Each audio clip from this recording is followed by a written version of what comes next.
This is Andy Purewal for Boxing Social in association with Betfred, and I'm joined by Chris Jenkins over Zoom. Chris, how are you doing? I've been better, mate, if I'm honest with you. Of course, obviously, we know why that is. We briefly spoke off camera there. Perforated eardrum, a matter of only weeks away from when you was due to fight Ekow Essuman. Just talk to me about kind of when you perforated it and how it all came about. I woke up Monday morning, done my usual check, weigh in for myself. Weight was bang on where I wanted to be, just over 2 weeks out.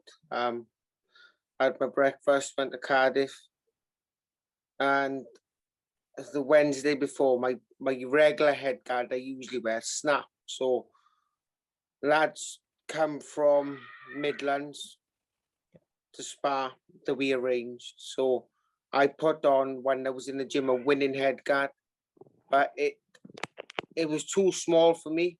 But being a fighter, knowing I had a fight coming up, I said, look, it'll do. Not thinking of the consequences. Well, my both ears were exposed to the circle a bit. There was no cover on them. So first round felt good. Went back. I just told me, keep doing what you're doing. Second round then, about not even a minute in, I've gone and blocked the shot, and I turned my head to you, and I cuffed the inside of the glove, caught me on the ear there flat, and just went ping straight away, and just went boiling hot. And I was just like, whoa, that doesn't feel right. But being a fighter, like many boxers out there, you just think, get on with it. How did you react to it in the coming days, Chris? But saying that, I went back to the corner after round two. Gary said, just keep doing what you're doing, it's good. And I said, fuck that. All I can do is ringing in my ear.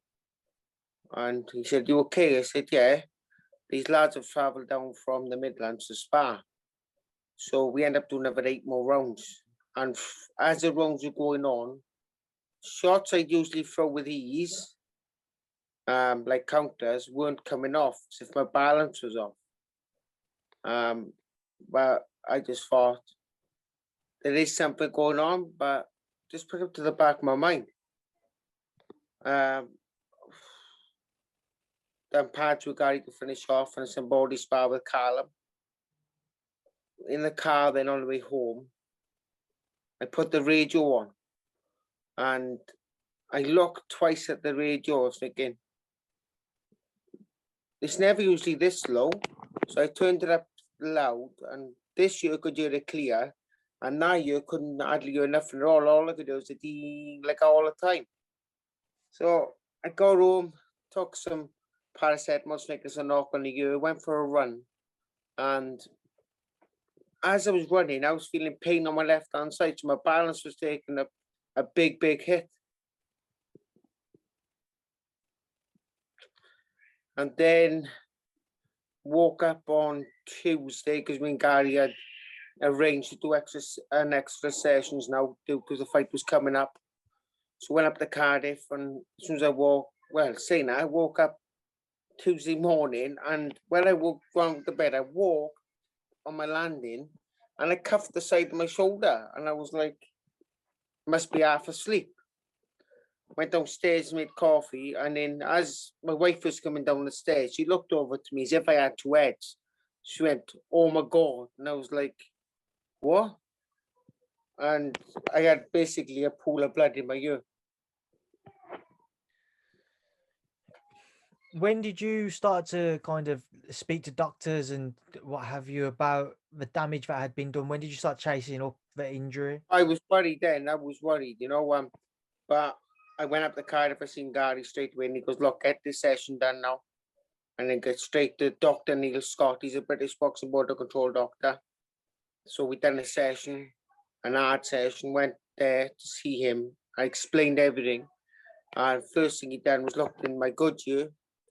and he said there's nothing wrong with that one. And as soon as he looked into the badge, he just said straight up, because you've perfect eardrum, Chris. Me being a fighter, thinking, that's all right, doc, it'll be okay. I can still fight because I'm only 2 weeks out. I'm feeling good. And he said, no, Chris, you won't fight. And then that's where I just went quiet and it started sinking in. How much do you regret on reflection taking the extra sparring on and continuing with your sparring session when you first perforated it, and then continuing with your session the following day with Gary in the morning?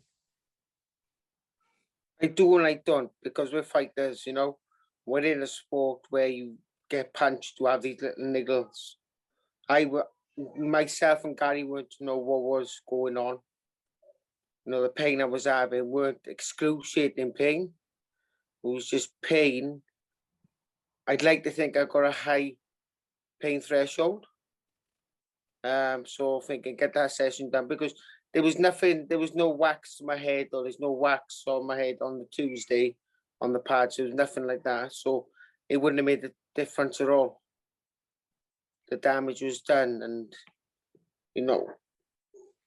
it still haven't sunk in yet, because I'm still having people saying about me fighting a week Saturday, and it's hard to tell them, I'm not fighting. How would you explain the pain, Chris? Is there anything which you can compare it to that you've been through previously, any other injuries? No, mate, this is a weird one, to be honest with you. I got a headache, like an ache, more of an ache than anything, and then all of a sudden, then someone just, as if someone's ramming a hot needle in my side of my ear. It'll come on for about 30 seconds, and I'll be in pain, and that's when I choose to take the paracetamols, etc. But I try not to take them, because I don't believe in chucking paracetamols and ibuprofen inside your body. But the pain, it's draining as well. For the first 2 to 3 nights, I didn't sleep because I kept on turning over and I kept on hurting and stuff. But there's not much I can do about it now. What's happened? I'm obviously gutted, but this is boxing. What have the doctors rather said to you about how long they feel it will be until your ear is recovered? Dr. Neil Scott said I got a checkup now 2 weeks tonight, to see how it's healing. Because basically what he said, the eardrum itself is only a thin layer of skin, and basically it's like someone's just put their fist straight through it. So you've lost probably 80%. It's got to regenerate. It should heal. I'm not allowed to train now. I haven't trained for a couple of days because we want to keep our blood pressure down. So I just needed to heal. Chris, you've had a very frustrating year and a half, really, with regards to your boxing career. You was originally going to have the rematch with Johnny Garton, and then Johnny retired. Then you had the kind of Ben fight offered to you. That seemed like, you was very happy with it, and then for whatever reason didn't go ahead. And now you're looking at defending your titles against Ekow Essuman, and now you've obviously an injury which has caused you to have to pull out. Of course, all of that, not all of it, but some of it in the middle of this pandemic. Just how gutting, devastating, disappointing is this injury for you and your career? It's like taking a kick in the nuts, because what happened with the Johnny Garden fight, no one could do nothing about that COVID, and Johnny's got to think about himself and his family, and then I thought the Ben fight was coming off, but obviously they didn't have belief in their own fighter because they pulled out the purse bids, and I thought, yes, we're fighting now.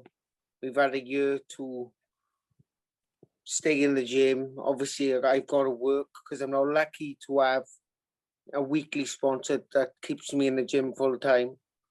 So we had news of this fight. They had some local people come on board, a chip shop. I've had chip shop come on board. I've had so many companies come on board to help me through the cost of camp, and then this happens. It's heartbreaking.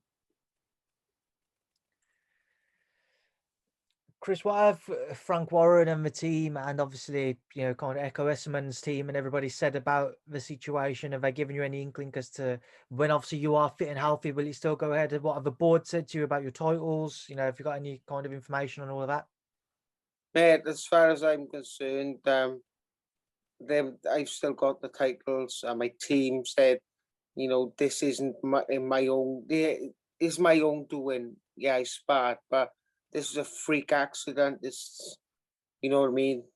There's nothing could have been done to maybe war different again. I don't know, but as far as I'm concerned, this fight will go ahead against Ekow Essuman. As soon as I'm ready, you know, I'd fight like this now. I got a fighting attitude, a fighter's mentality. I'd fight with no years. But it's the British Boxing Board to control that put in the health and safety of a fighter first. Chris, I do want to ask, obviously you mentioned you're unfortunately not one of the lucky ones who does have to still go and work, you know, and you can only effectively box part-time and work part-time. But now you are working, how are you actually finding going to work, knowing that you said to me, you know, your balance has been off, you're going through the pain with your ear. How are you actually finding trying to work through it?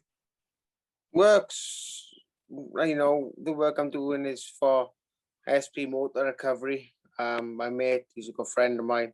I'm obviously self-employed, so I do a bit of cleaning for him and stuff. But you know, you find your balance going here and there.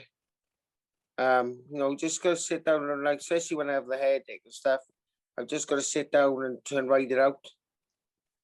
But you know, I've never had it handed on a plate. You know, maybe it's because I'm not vocal enough. Maybe my face don't fit. I don't know, but it would be nice to have a weekly sponsor so I can train full time. But I'm lucky in one way. When I do get fights, I do have local people come on board that takes the burden off my shoulders and allows me to train 6, 8, 10 weeks of camp. Right, Chris, we will leave that there now. I'll leave you to kind of try to relax this evening, but I'm going to leave a final word to yourself for everybody who unfortunately will not see you in action very soon. What would you like to say to them? I'm, first of all, I could cry now. We put work in 8 weeks. My strength and conditioner, alpha conditioning. You know, I've been up with Gary. I'm just gutted, but it will happen. You know, I'm gutted for myself, and I feel a bit gutted for Ekow Essuman, even though we're fighting. You know, he's put the work in, but it will happen. Whether it's going to be 6 weeks down the line, 8 weeks down the line, and it will definitely happen. I just want to say a massive thank you to my sponsors and everyone who's come on board, and to all the messages I've had as well, saying to heal up. Chris, we'll leave it there now. Like I say, I'll keep in touch. Of course, I hope your recovery goes well and look forward to seeing you back in the ring soon. Thank you for your time and thank you for speaking to Boxing Social. No worries, mate. I'm sorry if I blabbed a bit. I can't do nothing, so. It's not, no, you haven't at all, Chris. It's been a pleasure. Look after yourself and like I said, I'll speak to you soon. Thank you. Ta-ra now.